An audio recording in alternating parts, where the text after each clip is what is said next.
Ibu, saudaraku yang saya kasih dalam Tuhan kita Yesus Kristus, selamat berjumpa dalam kasih Tuhan, terutama di acara Night Call GPIB dalam rangka bulan Pelkes. Saya Pendeta Albert Towor dari KMC, dari Jemaat GPIB Jemaat Marturia Jambi, memiliki kesempatan yang indah pada saat ini untuk kita bersama-sama satukan hati kita untuk belajar akan firman Tuhan. Sebelum kita membaca dan merenungkan akan firman Tuhan, mari dalam kerendahan hati kita tunduk kepala, kita bersatu dalam doa, mohon bimbingan kuasa Roh Kudus. Allah Bapa di surga, terpuji Engkau Tuhan, sumber kekuatan kami, Allah kami yang hidup, Allah kami yang baik, dan Allah yang senantiasa menuntun kehidupan kami.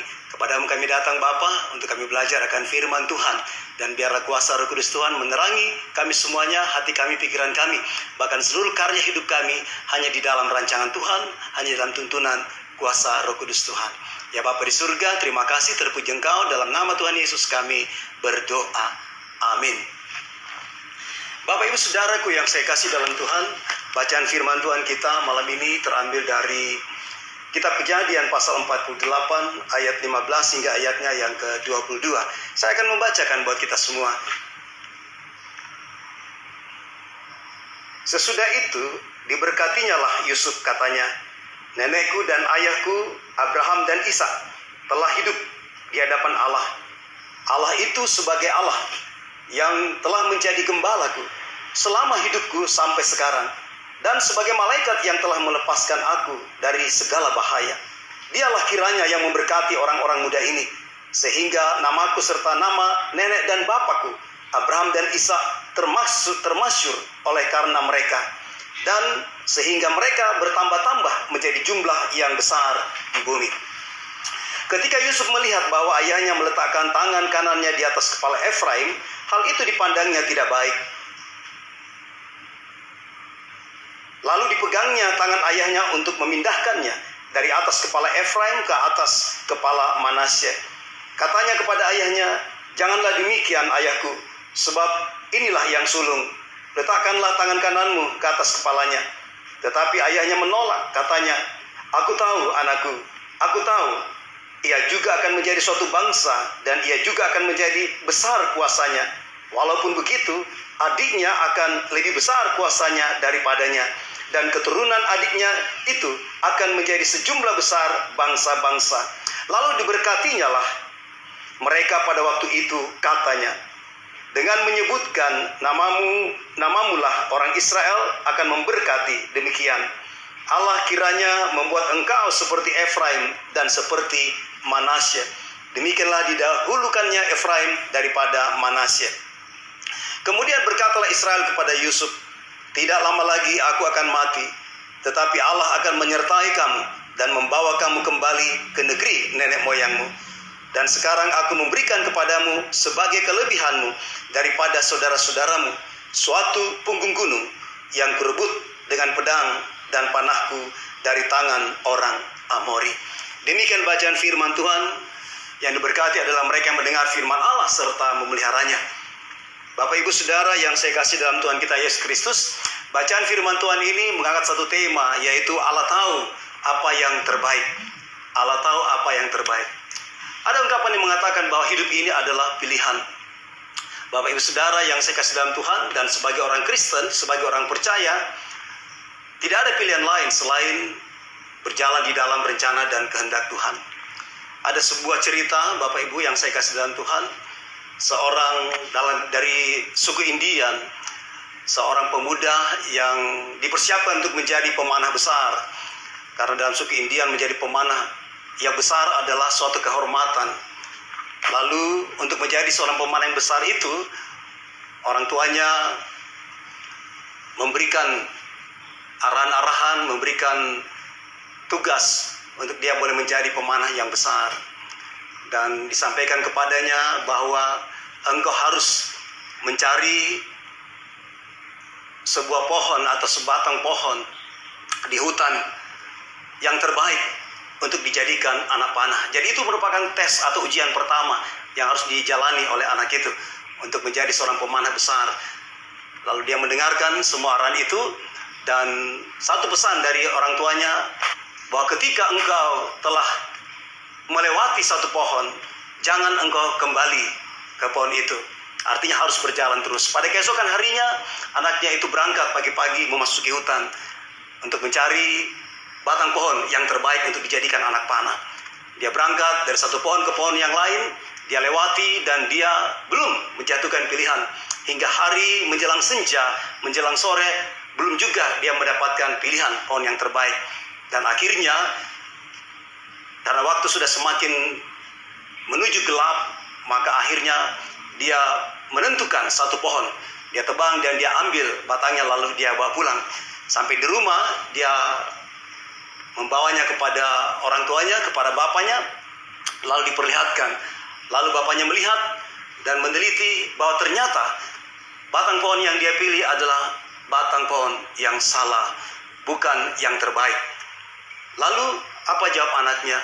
Tidak apa-apa, Bapak. Tetapi dalam semua usaha ini ada satu hal yang membuat saya dapat belajar akan kehidupan. Lalu apa itu, anakku? Dan anaknya mengatakan bahwa dengan tes ini, dengan ujian ini, saya belajar ketika saya sudah menentukan satu pilihan, maka saya harus bertanggung jawab dengan pilihan itu. Luar biasa Bapak Saudaraku yang saya kasih dalam Tuhan kita Yesus Kristus. Pilihan orang percaya adalah rancangan Tuhan, adalah kehendak Allah. Bagaimana memahami hal seperti itu? Kita melihat dalam bacaan kita pada saat ini, pada malam ini, bagaimana Yusuf tidak dapat berbuat apa-apa. Yusuf tidak dapat begitu jauh untuk mengendalikan ketika dia melihat ayahnya. Dia melihat ayahnya memberikan berkat yang menurut dia keliru. Yang tangan kanan harusnya diberikan kepada Manasye sebagai kakak dan tangan kiri kepada adiknya Efraim. Tetapi yang terjadi adalah tangan kanan diletakkan kepada Efraim sebagai adik dan juga tangan kiri diletakkan kepada Manasye sebagai kakak. Yusuf melihat itu sebagai sesuatu yang tidak biasa. Dia melihat sebagai sesuatu yang tidak seturut dengan kehendaknya, keinginannya.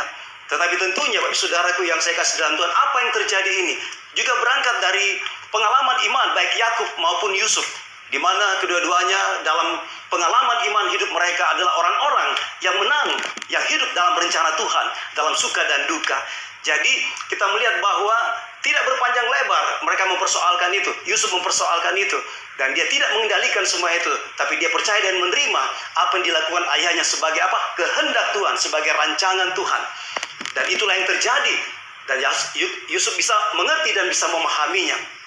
Bapak Ibu Saudaraku yang saya kasih dalam Tuhan, akhirnya Yakub menjalankan dan memberikan pemberkatan itu baik kepada Yusuf maupun kepada anak-anak Yusuf atau cucu-cucunya. Dan itu terjadi. Lalu setelah pemberkatan itu, kita memperhatikan bahwa Yakub memberikan semacam berkat, memberikan semacam warisan kepada Yusuf, yaitu sebuah punggung gunung yang sebenarnya itu merupakan bahasa kiasan bahwa itu adalah daerah Sikem, dan itu diberikan kepada Yusuf. Dan kalau kita perhatikan baik-baik dalam pemberian ini, makna yang bisa kita lihat di sana adalah pemberian punggung gunung ini, daerah Sikem ini sebenarnya memperlihatkan bahwa ada tanggung jawab yang harus dikerjakan oleh Yusuf. Karena apa? Untuk membesarkan anak-anaknya ini, untuk membimbing anak-anaknya ini berdasarkan berkat yang telah diberikan. Bahkan Yusuf sendiri dibentuk menjadi orang yang bertanggung jawab di dalam kehidupannya. Untuk dapat menjalankan pilihan yang sudah terjadi, dapat menjalankan rencana Allah itu, sekalipun pertama-tama Yusuf tidak melihatnya sebagai sesuatu yang dia inginkan yang dilakukan oleh ayahnya, tetapi dia harus menerimanya dan juga bertanggung jawab atas semua itu untuk dia kerjakan. Jadi kita dapat melihat Bapak Ibu Saudaraku yang saya kasih dalam Tuhan, dalam catatan ini, rancangan Tuhan adalah kedaulatan Allah bagi manusia.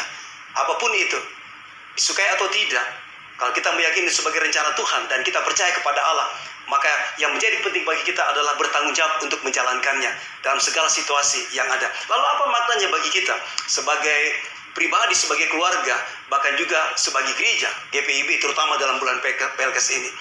Bapak Ibu Saudara yang saya kasih dalam Tuhan, kita boleh melihat bahwa dalam kehidupan saat ini, dengan apa yang terjadi, terutama dalam menjalankan program-program kerja, khususnya program pelayanan dan kesaksian. Apa yang terjadi bahwa banyak hal-hal yang terhambat, yang tertunda. Tetapi kita melihat bahwa Majelis Sinode, Departemen Pelkes, khusus di bidang Pelkes ini, dalam bulan Pelkes ini terus berjuang, terus melakukan suatu kegiatan, termasuk morning call, night call, dan berbagai macam kegiatan lain. Sebagai tanda apa? Bahwa kita sebagai gereja bertanggung jawab untuk menjalankan, untuk menghadapi, serta melihat rancangan Allah yang terbaik untuk dikerjakan tengah-tengah gereja, terutama di bulan Pelkes ini, untuk melayani hingga sampai ke ujung bumi sebagai rancangan Allah, melayani orang-orang saudara-saudara kita di pelosok-pelosok daerah, di pos-pos Pelkes yang ada. Bapak Ibu Saudaraku yang saya kasih dalam Tuhan, memasuki malam ini, kita percaya sebagai anak-anak Tuhan untuk hidup dalam rancangan Tuhan. Kita berharap bahwa di pagi esok, melewati gelapnya malam, kita berharap bahwa besok pagi akan menjadi pagi yang cerah, pagi yang indah bagi kita. Dan kalaupun di pagi esok ada awan gelap, ada awan tebal, kita percaya juga bahwa sinar matahari Tuhan tetap bersinar di balik semua itu. Dan mari kita tetap kuat dan kita menjalani kehidupan ini sebagai anak-anak Tuhan. Mari kita berdoa. Ya Bapa di surga, terima kasih atas kesempatan yang indah ini. Dalam keterbatasan yang ada, segala kekurangan, kelemahan kami, untuk merenungkan akan firman Tuhan, Tuhan sempurnakan. Terutama bagi kami semua anak-anak-Mu ya Bapa, yang mendengar dan merenungkannya sebagai bagian kehidupan kami, sebagai kekuatan kami. Terpuji Engkau Bapa di surga. Dalam nama Tuhan Yesus kami berdoa. Amin. Selamat malam Bapak Ibu Saudara yang saya kasih dalam Tuhan. Demikian renungan firman Tuhan yang dapat kita renungkan bersama. Dan selamat beristirahat dan selamat menatap hari esok dalam rancangan-rancangan Tuhan. Dan kita jalani dengan penuh tanggung jawab sebagai anak-anak Allah.